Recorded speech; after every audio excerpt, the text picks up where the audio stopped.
Hello guys, welcome to Kaliningrad, and I'm standing here right in the centre. The sun has finally come out. Most of these times when I go to other cities to do these videos, to do some social media work, to do digital travel guides, I get hit with the worst luck, but finally it is sunny. So anyway, Kaliningrad, England will be playing Belgium here on 28th of June in the World Cup, and I've come to take a few pictures, have a look around, find out about the city.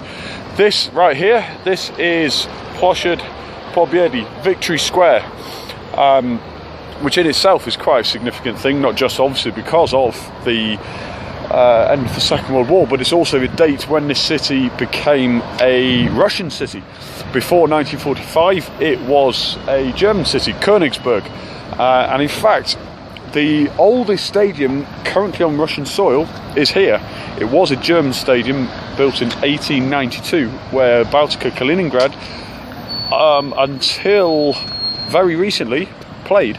They will move into a new World Cup stadium, of course, but there's that little nugget of history. But anyway, what is Kaliningrad like? Well, it's only a small city. It's about 400,000 or 500,000 people.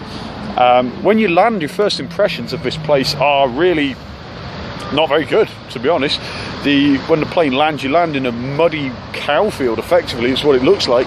Very, very small airport, and the first 5-10 minutes of the journey from the airport is just the most barren, featureless, flat landscape you can imagine. But the city itself, well, it's a really odd one, really. Being originally a German city, it's extremely well organised in the very centre, but on the outskirts you can see where the Soviet era basically ripped down a lot of buildings, tried to put up some very cheap, very simple housing that really has been left to ruin in large parts. There's a lot of graffiti around, a lot of the concrete work is crumbling, but a lot of the buildings are very nice. Over your shoulder you can see, I don't know the exact name, but it's either the Central Cathedral or one of the main churches or cathedrals in Kaliningrad. Beautiful little place. The little golden minarets you see around a lot of places in Russia, but this one is a particularly tall, slightly angular version, which I think is very pretty. So Kaliningrad itself, well, there are very few buildings over 4 or 5 stories high. A few shopping centres that might go a bit over that, but that is a very nice change from most of the other host cities in the World Cup. So it's got definitely got a different feel to it, Kaliningrad. Yeah, like I say, England will be here after seeing, well, I'm recording this a couple of days after England played the Netherlands in Amsterdam, and there was this yet more predictable, depressing, disgusting scenes of them throwing beer at locals, throwing bikes into the canal. And Kaliningrad is not a city that deserves those fans. I know well, I would like to think it's a minority. Unfortunately, whenever England play, that minority is always there. But Kaliningrad as a city will be interesting, because I've been into a few of the hotels to check them out, see what sort of prices there are, what availability there is, and as you can imagine, they're pretty much all booked out. They double, triple the price, some of them, for their normal cost. It's not an expensive city. You know, if I buy a cup of coffee in Tyumen in Siberia, I'll be looking at 150 rubles at least. I got a large coffee and it was only about 80-90 rubles, so just over £1.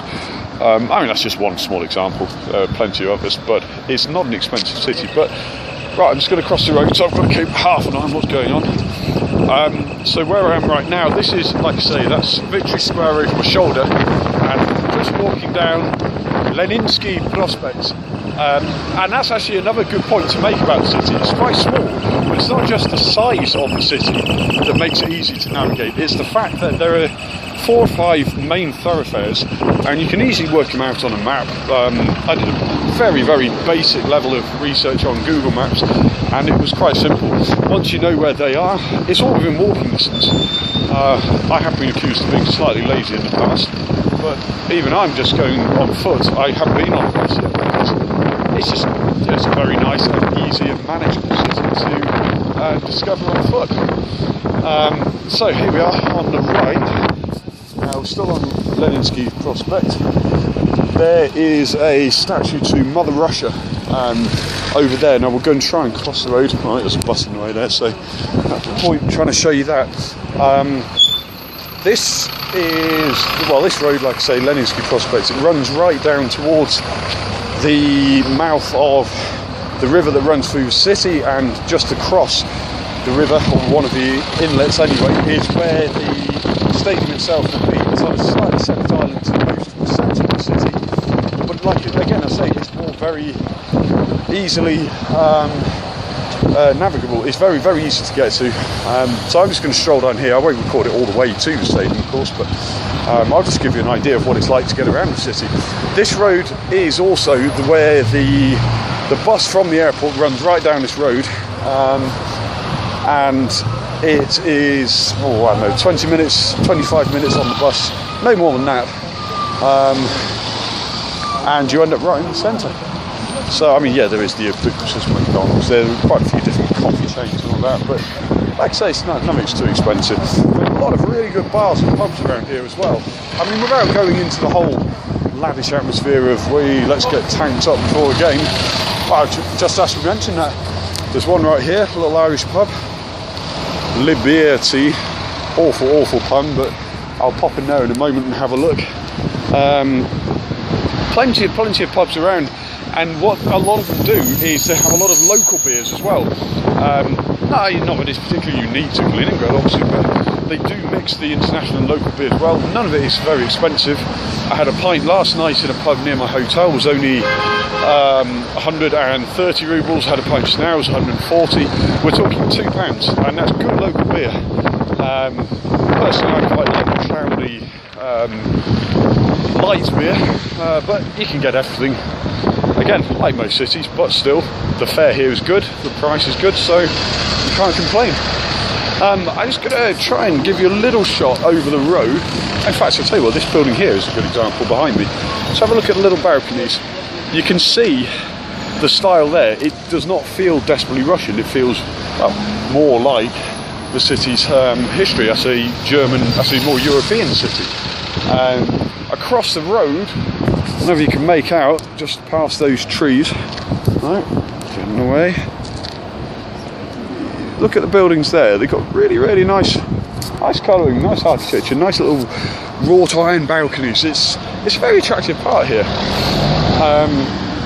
So that's a little taster anyway of Kaliningrad. Now, as you know, on our series of An Englishman in Siberia, well, this is not Siberia, of course. This is the furthest west. This is the enclave that is separated from the rest of Russia, and it's a very, very enjoyable little city. I mean, there's plenty of history. I'm not going to have time to go through basically most of the museums, but it's a really well planned out centre.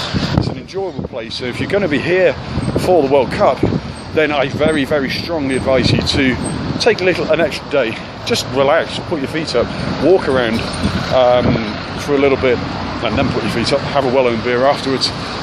It's a really, really lovely little place.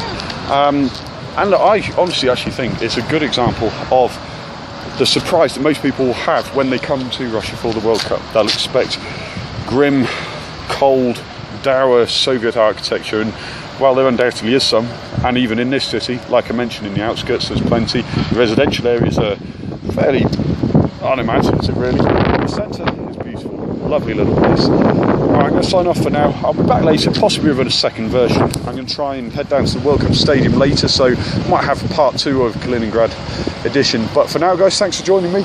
Don't forget, if you enjoy the video, please subscribe to my YouTube channel. Tell any of your friends who like seeing parts of Russia, who actually bother to look slightly beyond the red top headlines about Russia. I will try and give you my taste of it.